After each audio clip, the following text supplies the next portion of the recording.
नमस्कार दोस्तों।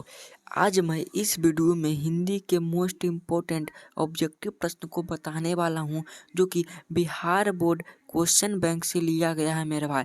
और ये सब प्रश्न जो हैं वह 2011 से लेकर 24 तक में बार बार रिपीटेड होते रहते हैं।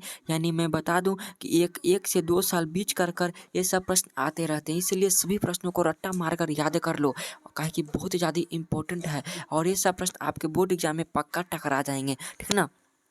तो आओ हम पहले प्रश्न को पढ़ते हैं। उससे पहले हम आपसे एक रिक्वेस्ट करते हैं कि अगर आप हमारे चैनल पर नए हो तो चैनल को जरूर सब्सक्राइब कर लेना मेरे भाई, और वीडियो अच्छा लगे तो वीडियो को लाइक करना न भूलना। पहला प्रश्न आपके सामने यहाँ पे कह रहा कि बाबा साहब भीमराव अंबेडकर का जन्म किस राज्य में हुआ था। तो मेरे भाई इनका जन्म पहले कब हुआ था, तो 14 अप्रैल 1891 ईस्वी में हुआ था, ठीक है। इन्हें इन्हें मानव मुक्ति का पुरोधा कहा जाता है।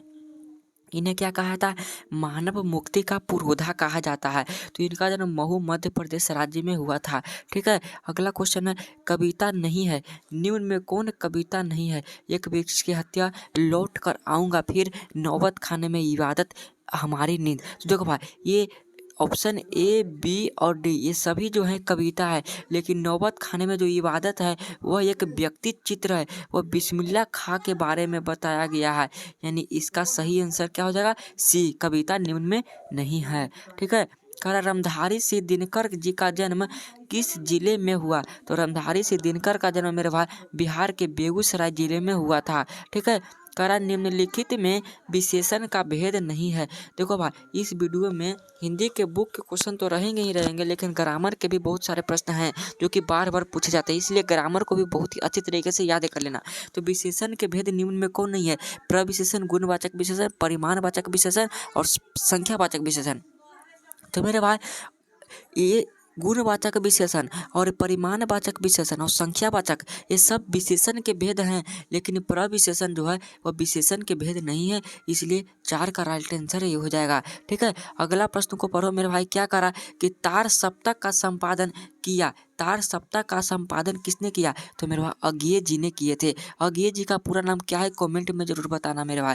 कह रहा खोखा का दांत किसने तोड़े, खोखे के दांत किसने तोड़े। खोखा किसे कहा जाता है, कासुक को कहा जाता है। कासुक के कितने दांत टूटे, 2। और किसने तोड़े, तो मदन ने तोड़े। मदन के लिए क्या खाना मामूली बात था, तो मेरे भाई मार खाना मामूली बात था। इसका सही आंसर ये हो जाएगा, ठीक है। अगला क्वेश्चन को पढ़ो। जार शाही स्थित है, तो जार शाही मेरे भाई सेवित रूस में स्थित है, ठीक है। अगला प्रश्न क्या करा, मंगू जन्म से ही क्या थी। तो देखो भाई, मंगू जन्म से पागल और गूंगी थी, लेकिन यहाँ पे सही आंसर गूंगी हो जाएगा, ठीक है ना।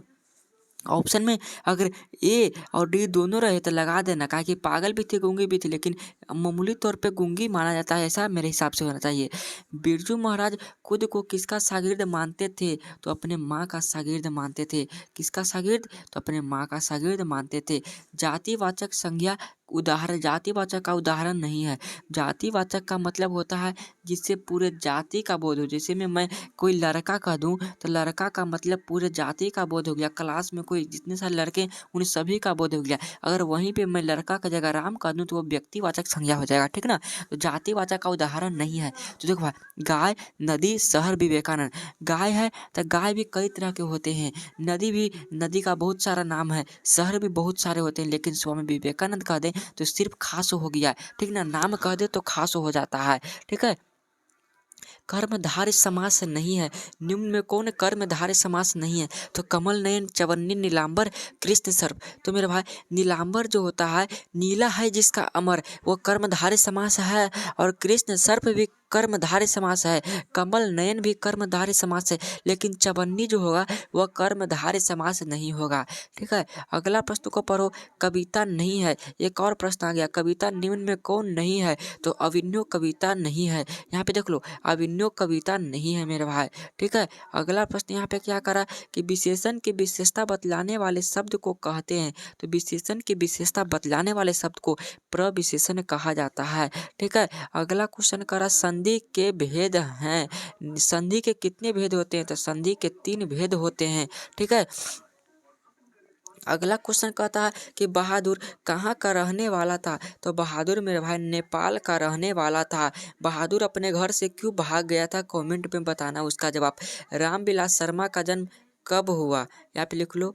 रामविलास शर्मा जी का जन्म कब हुआ था, तो सन 1912 ईस्वी में हुआ था।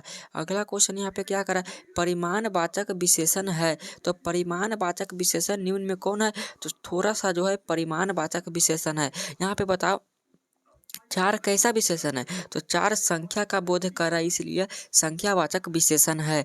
ठीक है। अगला क्वेश्चन, ढहते विश्वास कहानी की प्रमुख पात्र है। तो ढहते विश्वास कहानी की प्रमुख पात्र मेरे भाई कौन है, तो ढहते विश्वास में लक्ष्मी है। लक्ष्मी की पति का नाम क्या है, लक्ष्मण। लक्ष्मण कहाँ नौकरी करता है, तो कलकत्ता शहर में नौकरी करता है। ठीक है। अगला क्वेश्चन को पढ़ो मेरे भाई, हजारी प्रसाद द्विवेदी द्वारा रचित पाठ निम्न में कौन है, तो नाखून क्यों बढ़ते हैं। नाखून क्यों बढ़ते हैं क्या है, तो वह एक ललित निबंध है, याद कर लेना। अब बहादुर क्या है, तो बहादुर एक प्रकार की कहानी है मेरे भाई।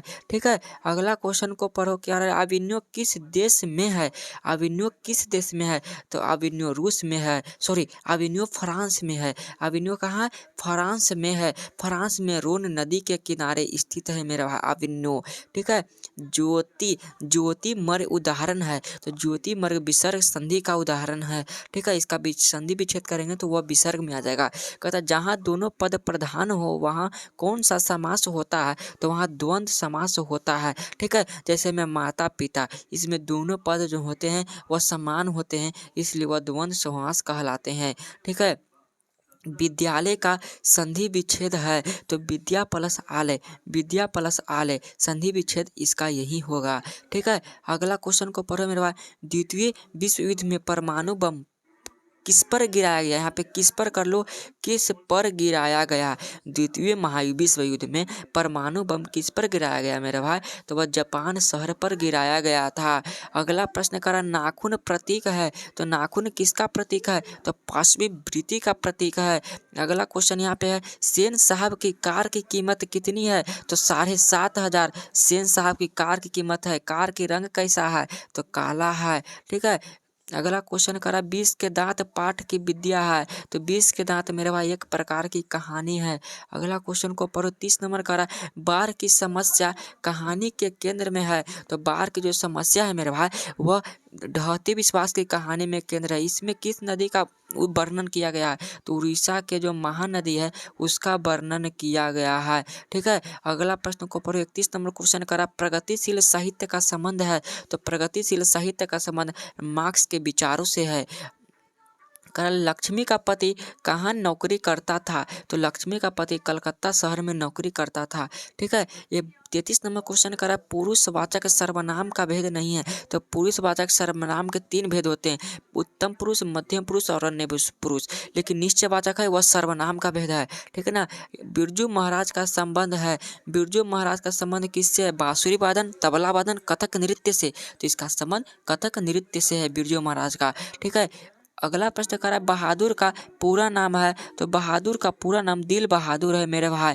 36 नंबर क्वेश्चन करा, राम नाम बिनु बिरथे जगी जन्मा, यह पंक्ति की है, यह पंक्ति किसकी है, तो गुरु नानक जी की है, गुरु नानक जी की यह पंक्ति है मेरे भाई। 37 नंबर कर्मधारय समास है, तो कर्मधारय समास निम्न में कौन है, तो वनवास, वन का वस, वन में वास, वनवास।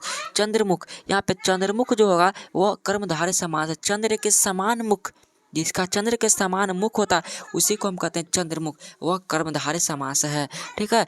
अगला क्वेश्चन को पढ़ो मेरे भाई, कहानी है, निम्न में कौन कहानी है, तो बहादुर कहानी है। ठीक है। 39 नंबर क्वेश्चन कर रहा है कि नागरी लिपि पाठ के लेखक हैं, तो नागरी लिपि पाठ के लेखक गुणाकर मूले जी हैं, ये बी आंसर सही हो जाएगा। अगला क्वेश्चन 40 नंबर का रहा, अज्ञेय का पूरा नाम क्या है, तो अज्ञेय जी का पूरा नाम सच्चिदानंद हीरानंद वत्सयान अज्ञेय जी हैं। ठीक है। तो मैंने लगभग 40 प्रश्न हिंदी के करा दिए, क्योंकि ये सब प्रश्न क्वेश्चन बैंक में देखिएगा तो बार बार रिपीटेड होते रहते हैं, इसलिए आपके बोर्ड एग्जाम में भी यहाँ से प्रश्न बहुत सारे आएंगे, इसलिए सभी प्रश्नों को जरूर याद कर लेना मेरे भाई। तो अगर आपको ये वीडियो अच्छा लगा होगा तो एक लाइक जरूर कर देना। अगर आप हमारे चैनल पर नए हो तो चैनल को जरूर सब्सक्राइब कर लेना। मिलते हैं इस तरह के अगले वीडियो में। तब तक के लिए मन लगा कर पढ़िए। जय हिंद, वंदे मातरम।